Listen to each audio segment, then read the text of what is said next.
अस्सलामु अलैकुम वरहमतुल्लाहि वबरकातुहू व मग़फ़िरतुहू। डियर स्टूडेंट्स, उम्मीद करती हूँ आप सब लोग खैर-आफ़ियत से होंगे। हम आपके टीचर शेख शिरीन फातिमा आज के इस सेशन के अंदर एक्सरसाइज 1.1 का क्वेश्चन नंबर 1 किस तरह से सॉल्व करना है ये बताएंगे। इससे पहले हम एक क्विक रिवीजन ले लेते हैं। इस सबक के अंदर हमने देखा था कि स्टेटमेंट किसे कहते हैं। स्टेटमेंट डिक्लेरेटिव सेंटेंस को, चाहे वो सेंटेंस सही हो या गलत, उसे स्टेटमेंट कहा जाएगा। डिक्लेरेटिव सेंटेंस के अलावा जितने भी सेंटेंस होंगे, चाहे उसके अंदर क्वेश्चन पूछा जाए, क्वेश्चन मार्क वाली साइन रहने दो, या फिर आपकी फीलिंग्स जाहिर होने वाले एक्सक्लेमेटरी सेंटेंस रहने दो, या फिर उस सेंटेंस पे से आपको दिख रहा है कि उसमें रिक्वेस्ट की जा रही है, या फिर ऑर्डर दिया जा रहा है, या फिर कमांड दिया जा रहा है, या कोई विश की जा रही है, या फिर अगर सेंटेंस ओपन सेंटेंस है तो ये तमाम सेंटेंस स्टेटमेंट में इंक्लूड नहीं होंगे। सिर्फ और सिर्फ डिक्लेरेटिव सेंटेंस स्टेटमेंट कहलाएंगे। डिक्लेरेटिव सेंटेंस सही हो या गलत, अगर स्टेटमेंट सही है, ट्रू है, तो उसकी ट्रूथ वैल्यू टी रहेगी। अगर स्टेटमेंट गलत है, फॉल्स है, तो उसकी ट्रूथ वैल्यू एफ रहेगी। ठीक है ना। ये अब तक हमने देखा था, और इससे पहले वाले सेशन के अंदर हमने इससे रिलेटेड आपके टेक्स्ट बुक में से सॉल्व एग्जाम्पल को सॉल्व किया था।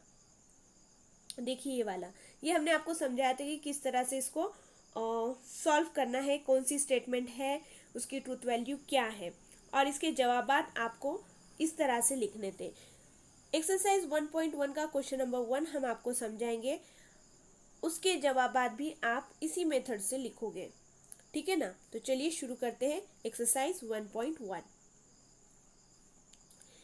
एक्सरसाइज 1.1 के अंदर पहला सवाल है, 5 + 4 is equal to 13। 5 + 4 is equal to 13, लेकिन 5 + 4 तो होता है 9, और 9 इज नॉट इक्वल टू 13। मतलब ये जो स्टेटमेंट आपको दी गई है, ये स्टेटमेंट तो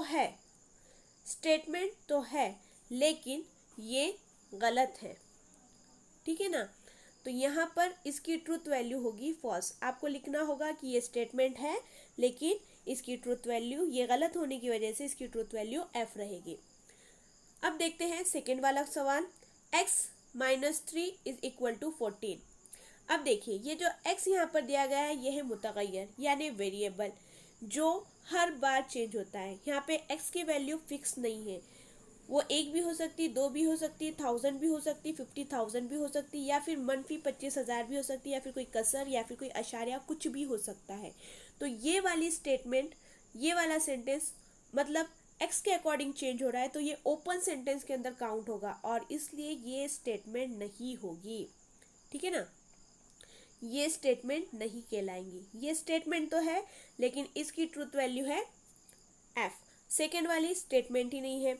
थर्ड वाला देखिए, क्लोज द डोर। अब क्लोज द डोर यानी यहाँ पर आप कमांड दे रहे हो या फिर ऑर्डर दे रहे हो, तो ऑर्डर या कमांड स्टेटमेंट के अंदर इंक्लूड नहीं होगा। Next, 0 is a complex number. ये एक स्टेटमेंट है और ये सही भी है, तो इसकी ट्रूथ वैल्यू टी रहेगी। ठीक है। अब आगे देखिए, please get me breakfast. Please यानी रिक्वेस्ट की जा रही है, और जिस सेंटेंस में रिक्वेस्ट की जाएगी वो स्टेटमेंट में इंक्लूड नहीं होगा, तो ये स्टेटमेंट नहीं है।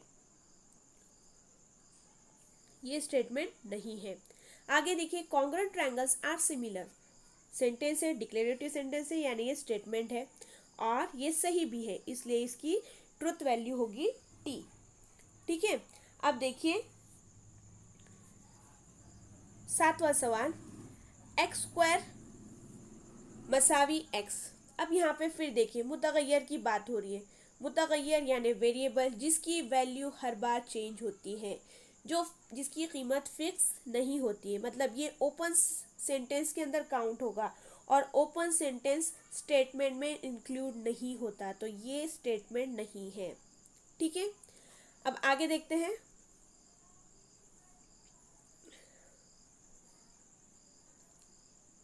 सवाल number 8। A quadratic equation cannot have more than 2 roots. A quadratic equation यानी मुरब्बई मसावात, इससे 2 से ज़्यादा रूट्स नहीं होते हैं। बिल्कुल सही है, क्वाड्रेटिक इक्वेशन के सिर्फ और सिर्फ 2 रूट होते, इसलिए ये स्टेटमेंट भी है और ये इसकी कीमत सही भी है, तो ये स्टेटमेंट रहेगी और इसकी ट्रूथ वैल्यू टी रहेगी। ठीक है ना। अब देखते हैं आगे, do you like mathematics question mark, इसमें क्वेश्चन पूछा जा रहा है, तो ये स्टेटमेंट के अंदर इंक्लूड नहीं होगा, ये स्टेटमेंट नहीं है। The sun sets in the west, sun west में डूबता है, पश्चिम में डूबता है, तो यहाँ पर ये स्टेटमेंट भी है और इसकी वैल्यू मतलब सही भी है, तो स्टेटमेंट भी है और इसकी ट्रूथ वैल्यू सही होने की वजह से टी रहेगी। अब देखते हैं 11th वाला सवाल, all real numbers are whole numbers.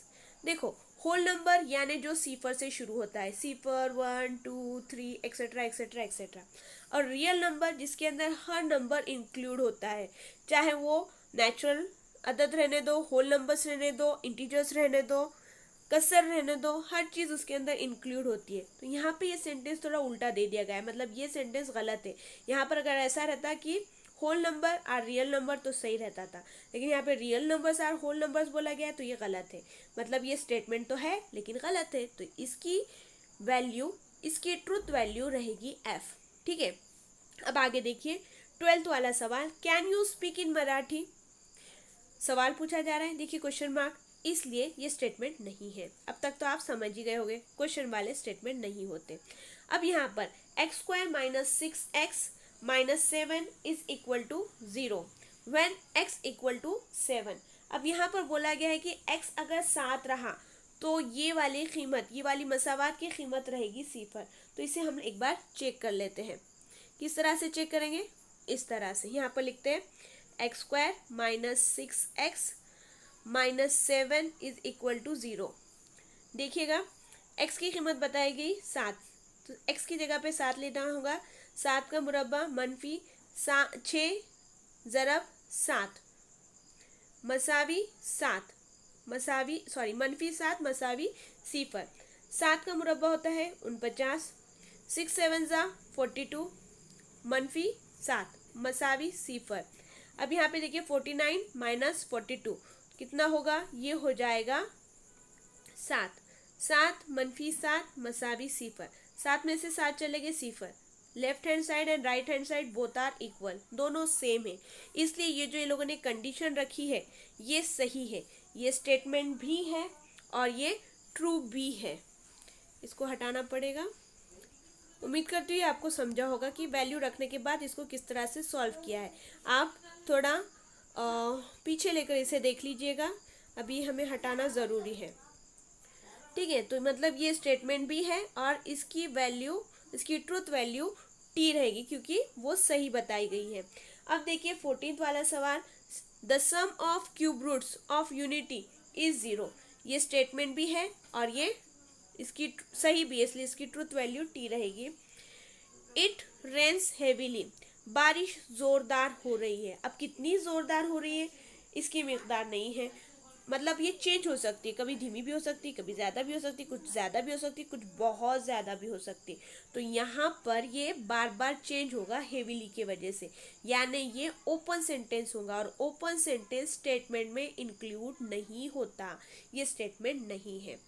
उम्मीद करती हूँ ये तमाम सवालात आपको समझ में आ गए होंगे और आप इसके जवाबात इस तरह से लिखोगे।